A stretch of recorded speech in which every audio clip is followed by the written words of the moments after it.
ప్రభునందు ప్రియులారా, మీ అందరికీ ప్రభు అయిన యేసుక్రీస్తు నామమున శుభములు. సప్త సోపాన సందేశాలకు మరోసారి మిమ్మల్ని అందరినీ ప్రేమతో ఆహ్వానించుచున్నాను. నేటి సప్త సోపాన సందేశము, మన దేవుడు ప్రతిరోజు ఏం చేస్తాడు.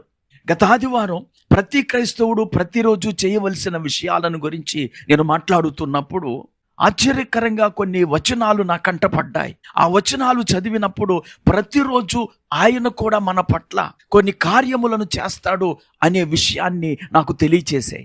అనగా ప్రతిదినము మన దేవుడు మన కొరకు ఏం చేస్తాడో ఈ వీడియోలో మనం నేర్చుకుంటాం. ప్రతిరోజు అనేది మన విషయములోనే గాని దేవునికి కాదు. ఎందుకంటే దేవుడు కాలానికి అతీతుడు. నీ దృష్టికి 1000 సంవత్సరములు గతించినా నిన్నటి వలె ఉన్నవి అని కీర్తన 94లో మోషే ప్రార్థన చేస్తాడు. గనుక మనకలాగే 24 గంటల రోజు అనే పరిమితి దేవునికి లేదు. అయితే దేవుడు ప్రతిదినము ఇలా చేస్తాడు, అలా చేస్తాడు అని చెప్పబడిన మాటలు మన రోజులో దేవుడు మనకు చేసే విషయాలుగా మనం భావించాలి. ఇప్పుడు ఆయన ప్రతిరోజు ఏం చేస్తాడో 7 విషయాలను మనం చూద్దాం. మొదటిగా, దేవుడు అనుదినము మనకు ఆహారం ఇచ్చువాడు. నిర్గమకాండము 16వ అధ్యాయము 4వ వచనంలో, ఇదిగో నేను ఆకాశము నుండి మీ కొరకు ఆహారమును కురిపించెదను, ఈ ప్రజలు వెళ్ళి ఏనాటి భత్యము ఆనాడే కూర్చుకొనవలెను అని దేవుడు మోషేకు ఆజ్ఞ ఇచ్చాడు.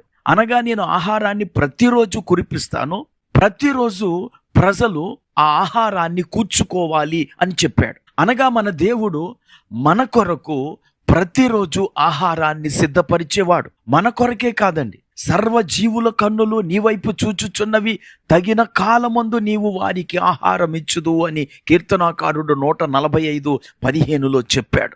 అలాగే 104:21లో, సింహపు పిల్లలు తమ ఆహారము దేవుని చేతిలో నుండి తీసుకొన చూచుచున్నవి అంటాడు. ఈ లోకములోని పక్షులు, పశువులు, సర్వజీవులు ప్రతిరోజు దేవుని నుండి ఆహారాన్ని పొందుతూ ఉన్నాయి. అందుకే మన ప్రభువు ప్రార్థనను నేర్పిస్తూ మత్తయి రాసిన సువార్త 6:11లో, మా అనుదిన ఆహారము నేడు మాకు దయచేయుము అని ప్రార్థన చేయమని మనకు సూచించాడు. గనుక మన దేవుడు ప్రతిరోజు మనకు ఆహారం ఇచ్చువాడు. రెండవదిగా, మన దేవుడు ప్రతిదినము మన భారాన్ని భరించువాడు. కీర్తన 68:19లో, ప్రభు స్తుతి నొందునుగాక, అనుదినము ఆయన మా భారము భరించుచున్నాడు అని కీర్తనాకారుడు ప్రభువును స్తుతిస్తూ ఉన్నాడు.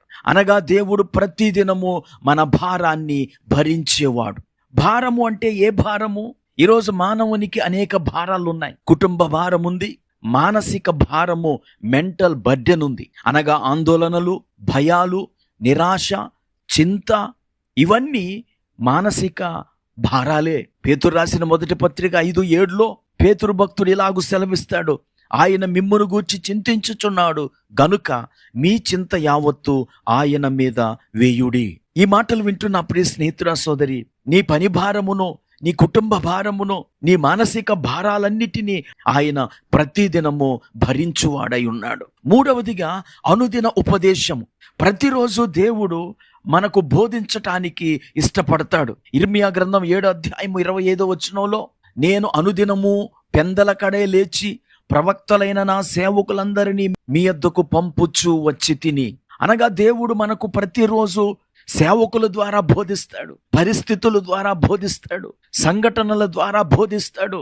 కనుక ఆయన బోధ ప్రతిరోజు మనకు అందుతూ ఉంటది.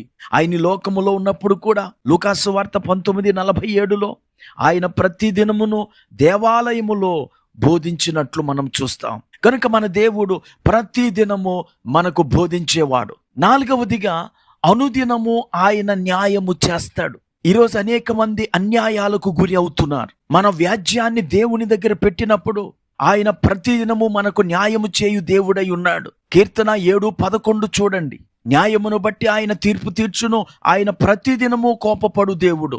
నీకు అన్యాయం చేసే వారిపై ఆయన ప్రతిదినము కోపపడతాడు. వారికి తెలియకుండానే వారి యొక్క క్రియల ఫలాన్ని వారు ప్రతిరోజు అనుభవిస్తూ ఉంటారు. అలాగే జెఫన్యా గ్రంథము 3:5 అయితే న్యాయము తీర్చు యెహోవా దాని మధ్య ఉన్నాడు, ఆయన అక్రమము చేయువాడు కాడు, అనుదినము తప్పకుండా ఆయన న్యాయ విధులను బయలుపరచును. ఆయనకు రహస్యమైనదేదియూ లేదు. అయినను నీతిహీనులు సిగ్గెరుగరు. నా ప్రియమైన దేవుని బిడ్డ, నువ్వు అన్యాయానికి గురి అవుతున్నావా? నీ వ్యాజ్యాన్ని దేవునికి వినిపించు. దేవుడు ప్రతిదినము తన ప్రజలకు న్యాయము చేయువాడై ఉన్నాడు. ఐదవదిగా, అనుదినము ఆయన మన పట్ల కృప చూపుతాడు. ఈరోజు మీరు ఉదయాన్నే లేచారు, నిన్నటి కృప కాదు, ఈరోజు నూతనంగా ఆయన తన కృపను మీ పట్ల చూపించేవాడు. విలప వాక్యముల గ్రంథం 3వ అధ్యాయము 23వ వచనం చూడండి. అనుదినము నూతనముగా ఆయనకు వాత్సల్యత పుట్టుచున్నది, నీవు ఎంతైనా నమ్మదగిన వాడవు. అనుదినము ఆయనకు మన పట్ల వాత్సల్యత పుట్టుచున్నది గనుక మనము నిర్మూలము కాము. ఆ కృపా వాత్సల్యతలను బట్టి ఆయన మనలను ప్రతిరోజు సంరక్షించు దేవుడై ఉన్నాడు.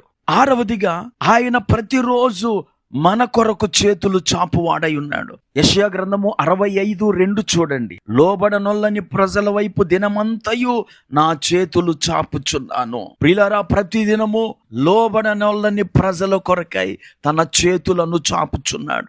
ఆయన తన చేతులను ఎందుకు చాపుచున్నాడంటే, మనము ఎప్పుడొచ్చినా మనలను తన బిడ్డలనుగా స్వీకరించాలని. ఇంటి నుండి దూరంగా వెళ్ళిపోయిన చిన్న కుమారుని కోసం ప్రతిదినము తండ్రి ఎదురు చూచాడు గనుక అతడు తిరిగి వచ్చు సమయంలో అతడు దూరంగా ఉండగానే అతని చెంత చేరి కౌగలించుకొని ముద్దు పెట్టుకున్నాడు. ఈరోజు మన కొరకు కూడా ఆయన చేతులు చాపి అలాగే ఎదురు చూస్తూ ఉన్నాడు. మనం ఒకవేళ లోబడని వారముగా ఉంటే ఆయన చెంతకు వచ్చి ఆయనకు లోబడి ఆయన బిడ్డగా ఉండాలని ఆయన అలాగు మన కొరకు చేస్తూ ఉన్నాడు. చివరిగా, ప్రతిరోజు ఆయన మన చెంత నుండే దేవుడు. లూకాసు వార్త 22:54 చూడండి. నేను అనుదినము మీ చెంత దేవాలయములో ఉన్నప్పుడు, ఆయన ఈ లోకంలో ఉన్నప్పుడు ప్రతిదినము తన ప్రజల చెంత ఉండేవాడు. ఏ రోజు ఆయన తన ప్రజలతో ఉండకుండా లేడు. కీర్తనాకారుడు అదే అంటాడు, I have set the lord always before me. నేను ఎప్పుడు నా దేవుణ్ణి నా ఎదుట ఉంచుకున్నాను. ఎందుకంటే ఆయన మనతో ఉండే దేవుడు. మనము మన స్నేహితులతో ఎల్లప్పుడూ ఉండలేం, ప్రతిరోజు ఉండలేం, కానీ మన దేవుడు ప్రతిరోజు మనతో ఉండే దేవుడు. ఆయన పరలోకానికి ఆరోహణమవుతూ శిష్యులతో అంటాడు, ఇదిగో సదాకాలము నేను మీతో కూడా ఉన్నాను అని. ఈ మాటలు వింటున్న ప్రియ స్నేహితురా, సోదరి, ఈ దినం ఆయన నీతో ఉన్నారు. ఈ దినం ఆయన నీకు న్యాయము చేయటానికి ఇష్టపడుతున్నారు. ఈ దినం ఆయన నీతో మాట్లాడటానికి ఇష్టపడుతున్నారు. ఈ దినం ఆయన తన కృపను నీ కొరకు చూపించాలని ఆశిస్తూ ఉన్నాడు. ఈ దినం ఆయన నీకు ఉపదేశం ఇస్తాడు. ఈ దినం ఆయన నీ భారాన్ని భరిస్తాడు.